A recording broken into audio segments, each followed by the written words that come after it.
mi... Tražila sam te. Trebamo razgovarati o nečemu. Slažem se. Da nađemo neko mjesto gdje ćemo biti sami. Okej, možda učionice za ples? I ja ti imam nešto za reći, ali dame imaju prednost.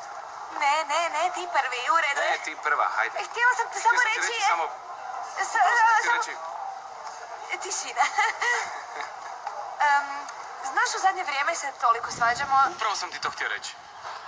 Možda sam nervozan i živčan zbog predavanja ili... Ne, Leon, ja sam kriva. Nije da te ne volim. Volim te, ali sam zbunjena. Ne, možda previše vremena provodimo zajedno i rutina je nekako postala dosadna. Naravno, možda stvari krenu nabolje ako prekinemo na neko vrijeme, znaš? Biće teško ne biti uz tebe, ali ako to želiš, poštujem to. Teško mi je, teže nego tebi. Ne, meni je. Ne, meni je teže. Ne, meni je. Meni je teže. Dobro, objema nam je teško, okej? Da, ali tako je bolje. Vidjet ćeš.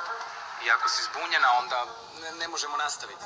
Ne, razumiješ, u svakom slučaju uvijek ćemo biti prijatelji. Slažem se.